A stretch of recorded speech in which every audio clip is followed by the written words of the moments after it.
Hello, everyone. My name is Yasmin Green, and I'll be doing an analysis on chapter one of Charlene Lee's book, Listening at a Scale.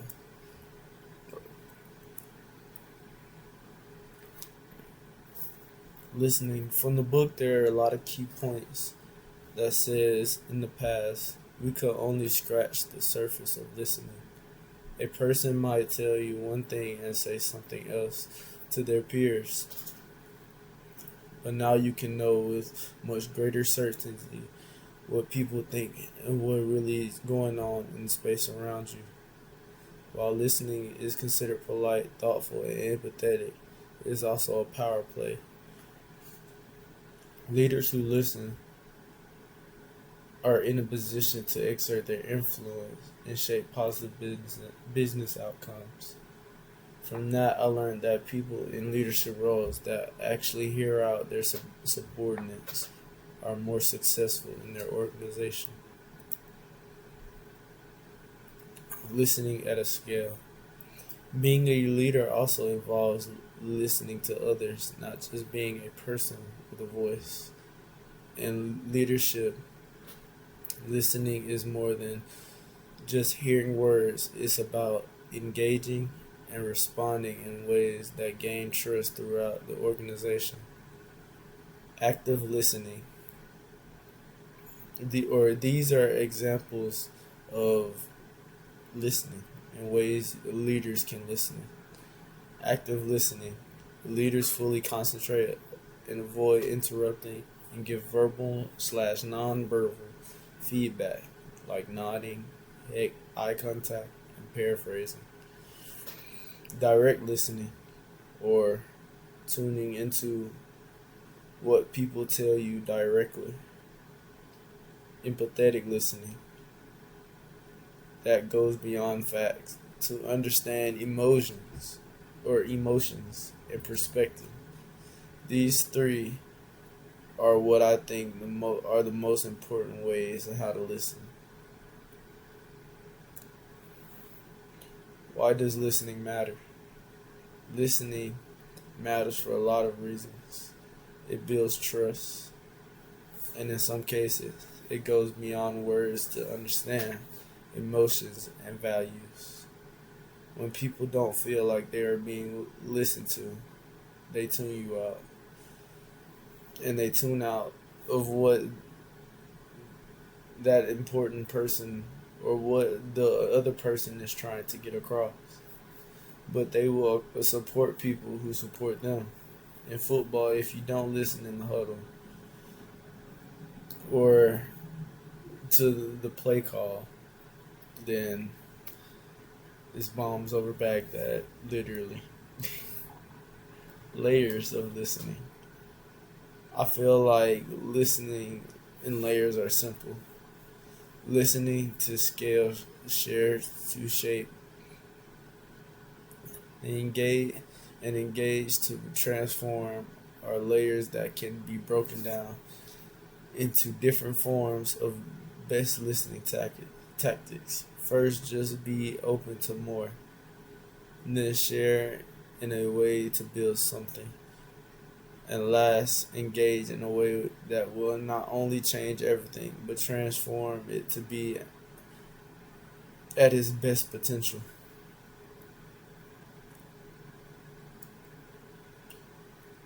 Listening broken down to a science. Many leaders choose not to listen because it takes too much of their time. It's too overwhelming for them, or it's just too hard for them.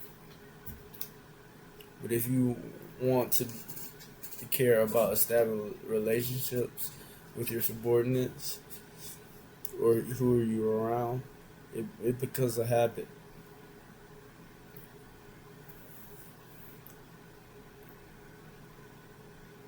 There are many tools that can use to separate the message from the noise, and the tools chosen need to connect to the goal of leadership. What it means to be a leader, or what it means in leadership. Leaders tune in to all channels, words, tones, body language, especially, even silence. As a leader, you should really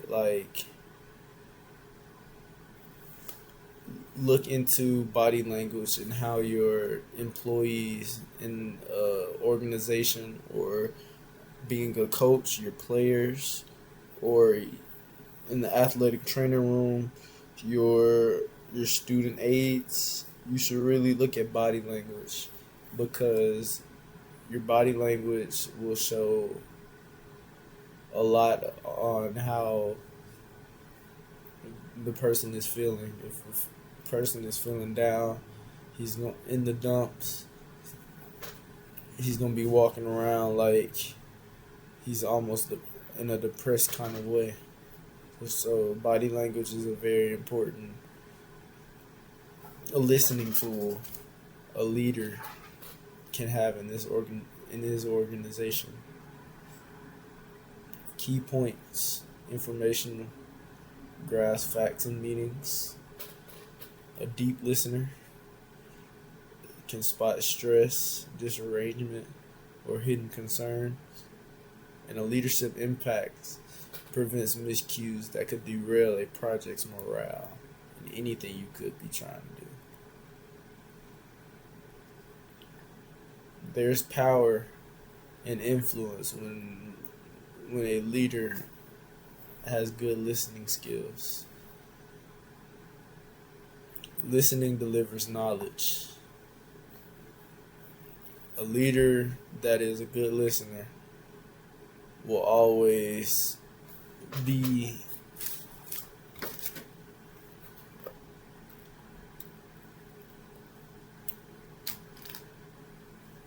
will always be a great anyway. Oh my god, I blanked out for a second. The more information you have about your team or your organization, the easier it will be to build a more trusted relationship in that organization or on that team, and be more influential. Using the layers of listening can mobilize team members on your behalf. Listening builds trust. Trust builds power. Listening makes people feel more valued. People are more likely to buy into a vision or a strategy when they feel they've contributed to shaping it. Leadership and listening go hand in hand. Within leadership, his best friend is listening. So many things that have been stated before are such key points that don't need to be missed. Listening builds trust, it shows empathy, it motivates collaboration, and leads to better decision making. A leader who practices listening gains a deeper perspective on their team and is able to strengthen a relationship. It has higher outcomes and outcomes in their success in that organization. In my closing remarks, or these are my closing remarks. In leadership, listening more is more than just hearing words. It's about engaging and responding ways and gain trust throughout organization. Like Miss Charlene said, or Miss Charlene Lee said, many leaders choose not to listen because it takes much time or is too overwhelming for them. But if you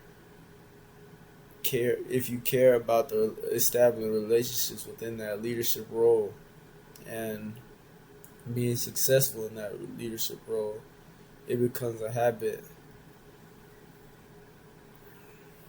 and it is easier to make adjustments where there's problems throughout that organization.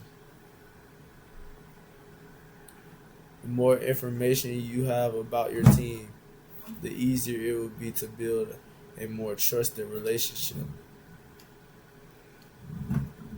A leader who practices listening gains a deeper perspective of their team and is able to strengthen relations and have higher outcomes of their success.